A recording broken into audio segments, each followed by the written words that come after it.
വടക്കുംതല 3 രാജാക്കന്മാരുടെ ദേവാലയത്തിൽ കോൺഫ്രിയ തിരുനാൾ മഹോത്സവം സമാപിച്ചു. ഇതിന്റെ ഭാഗമായി പൊന്തിഫിക്കൽ ദിവ്യബലി നടന്നു. കഴിഞ്ഞ രാത്രി പ്രദക്ഷിണവും നടത്തി. വടക്കുംതല 3 രാജാക്കന്മാരുടെ ദേവാലയത്തിലാണ് കോൺഫ്രിയ തിരുനാളിന് സമാപനമായത്. തിരുനാളിന്റെ ഭാഗമായി ശനിയാഴ്ച ജപമാല, ദിവ്യബലി എന്നിവ നടന്നു. ഫാദർ ലോറൻസ് കാർമ്മികത്വം വഹിച്ചു. തുടർന്ന് തിരുസ്വരൂപമിറക്ക, ജപമാല, ആഘോഷമായ തിരുനാൾ വേസ്പര എന്നിവയും നടത്തി. ഫാദർ സൈജു സൈമൺ കാർമ്മികത്വം വഹിച്ചു. ഫാദർ ബിബിൻ സീറ്റി വചന പ്രഘോഷണം നടത്തി. തുടർന്ന് ഭക്തിനിർഭരമായ പ്രദക്ഷിണവും നടന്നു.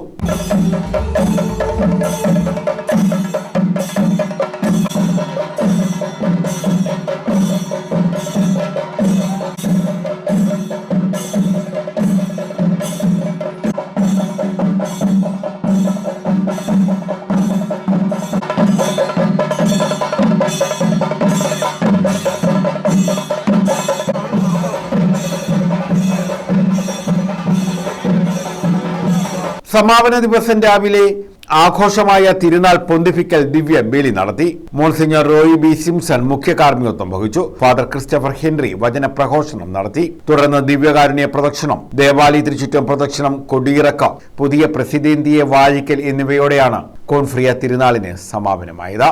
News bureau, Chavara.